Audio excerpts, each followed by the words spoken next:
Hey, what's going on, guys? This is Jason with Stamps FX, and in this video, I want to take a quick second to show you guys how to correctly plot your support and resistance level.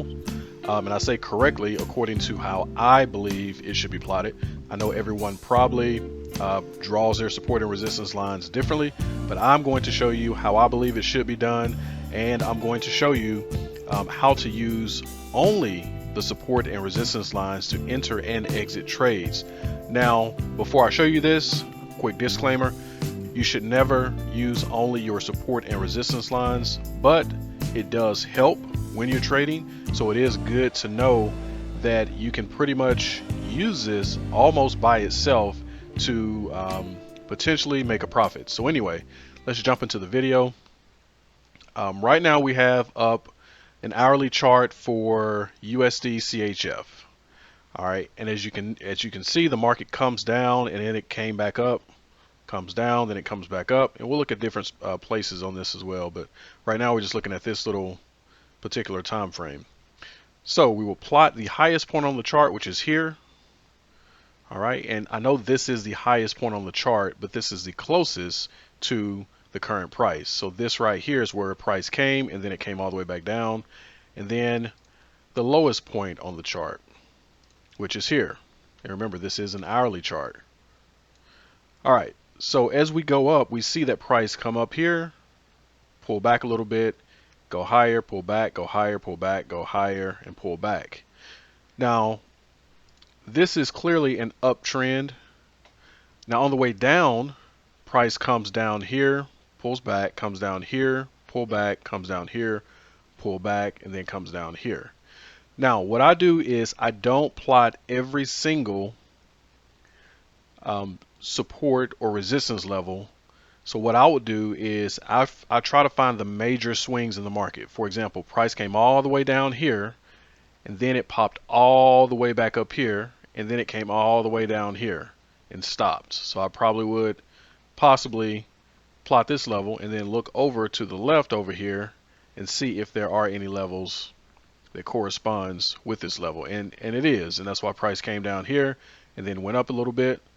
So once I have these levels on the chart, then I go and I look through. I have two huge channels. You can call these channels if you want to, or sections, or areas, whatever you want to call it. But I have two areas here on the chart where price is trading between. So inside of this area right here, I try to find smaller points. Now again, I just said I don't plot every single support and resistance line. So if price pulls back, I don't plot every single line, only the major swings. But inside of that, I do come back and I say, okay, has price touched any of these levels multiple times? For example, right here, price touched this level multiple times, also touched it back here and across here. So this would be something I would look at. Okay. Again, price touched this level multiple times, 1, 2, 3, 4. And then of course the wicks on these candles kind of cross it as well, but it stopped here, 1, 2, 3, 4. So then I would plot that line, and I'm looking at this and plotting it very close to the end price right here. Okay, now I could go back here or go here and do that all day long, but price is not down here just yet. So right now price is in this area right here, and it looks like it's heading back up. So I want to plot this area. Now once price breaks this line right here and begins trading down here, then I would need to look back over here and say, okay, price touched this area right here, for example, 1, 2, 3, 4, 5, 6. And when I say touch, I'm meaning price came up to that point and either opened or closed at that level. So for example, right here, 1, 2, 3, 4, it touched that level 4 times. Even the wick at this point stopped right here. So that's also somewhat important. Then over here, kind of respected this level as well. So I'm looking at this. Okay, I have these lines on the chart, and I'm saying, okay, what does this mean? This means when price came down here, buyer stepped in right here at this level right here, pushed the market all the way up. When the market came up, seller stepped in and pushed the market back down. It also retested this area right here shortly after, and sellers once again pushed the market all the way back down. So these levels here and here are very important. Now this tells me two things. If price gets here, it is going to probably sell off, or if it breaks through this level right here, close. When I say breakthrough, this is not a breakthrough. This is just a wick. But if it price comes above this area right here and closes above this area at some point, then this tells me that price may go up to the next level, which if you look over may be here. If price comes through here, closes, it may go here. Price comes through here and closes, it may go here. But just looking at these two major levels, if price closes below this area right here, it is going to bounce. I'm sorry, if price closes below this area, it is going to go lower for the most part. All right. So how do we use this to trade, or how could we use this to potentially help us trade, I should say, if we're just looking at support and resistance lines? So if I'm up in here, I try to only plot this area. I probably would not have put this on the chart just yet, but I would have this down here and this up here. So now what I'm looking at, when price breaks or closes below one of these levels that I have marked on the chart, it is normally going down to this area right here. When price hits this area, it is going to pull back and hit this area. All right, now after that, whether or not price bounces back down to this area or breaks through, we don't know. And that's kind of hard to pinpoint. So let me just show you what I mean. Let's just go forward because I don't want to use old data. Okay, so we have these points plotted or marked on the chart. So now we can assume that price after this break went here, and we can assume that it's going back here. So we go here, and price went back to this point right here. So the only thing that we can pretty much not necessarily be sure of, but that we can more than likely, the only thing that we can more than likely pinpoint is that once price breaks this point right here, our level, it will go from here down here and then back here. All right, we don't want to trade anything beyond that because we want to let the market play out. So let's say the price closed here. We look at this level, trade it down here. Now this was already marked on the chart, so we can't necessarily say this would have broken, we would have traded it down here unless we use this level over here. So we'll just go forward, and let's just say we're back here.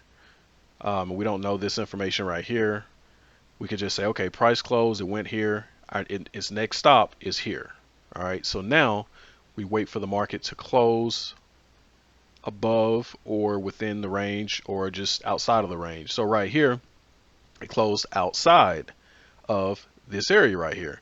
So that means same thing. Price is going to go up, then come down. Doesn't have to, but we're just going to speculate that it will because of how support and resistance work. All right. And the reason it's doing that is because usually what happens here, usually at this point right here, the market comes down, the sellers stop, and the buyers step in and push the market higher. Okay. Now here, the buyers have pushed the market higher back into this territory. So that tells us that the buying pressure is probably going to push the market back here. Very, very quick key point. I don't want to make the video too long, but very quick key point.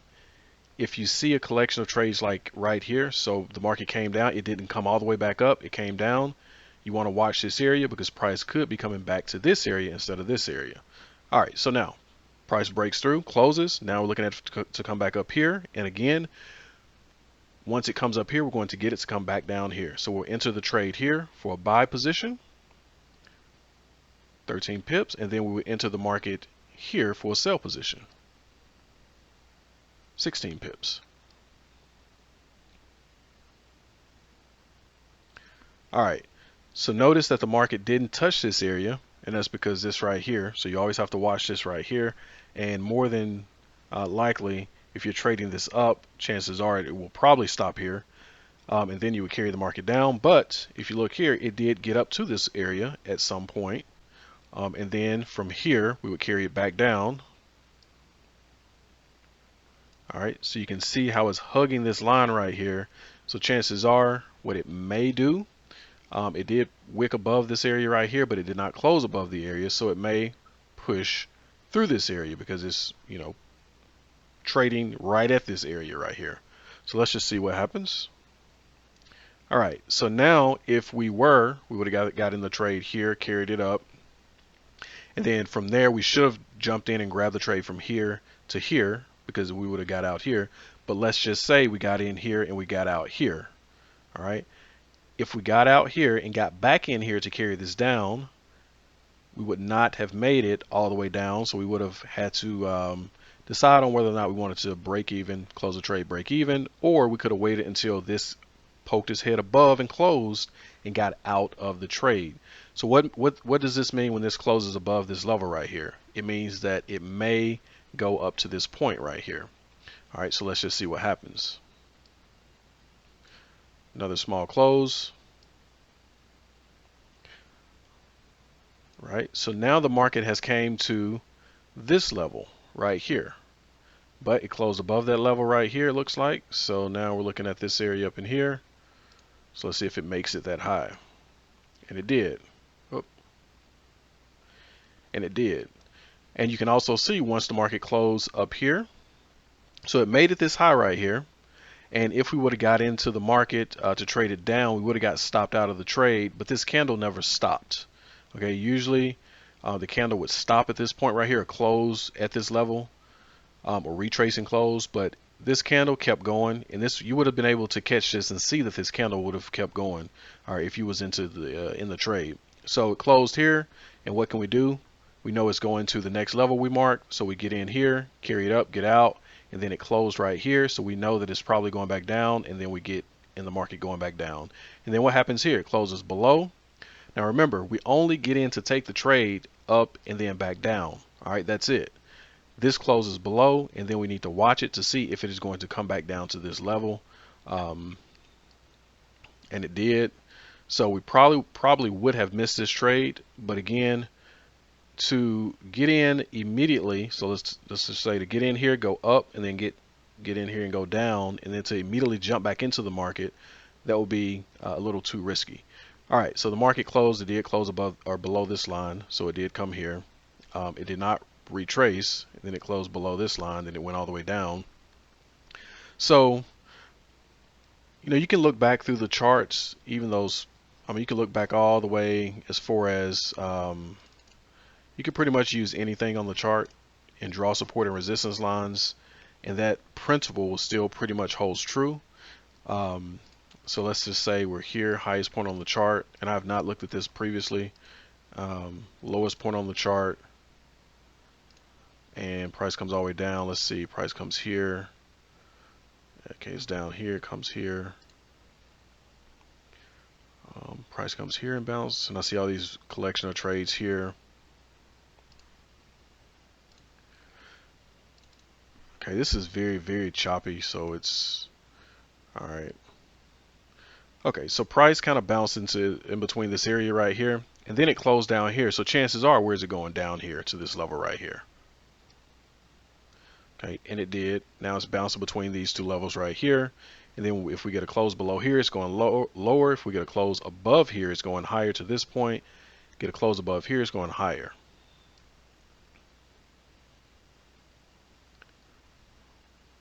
Okay, close below here, and that's a big close, so. And you see it went lower. Now, in order to figure out these points right here, we need to look way back on the chart back here. But as soon as it's closed back here, you can just about speculate that it's going lower to some points, to some point in the past.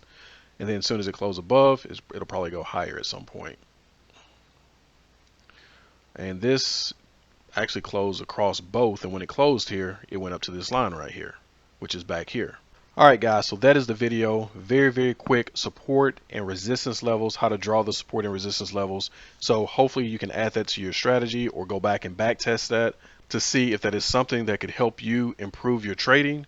But it is very important to know how to plot your support and resistance lines. And that is the video. Be sure you guys like and subscribe.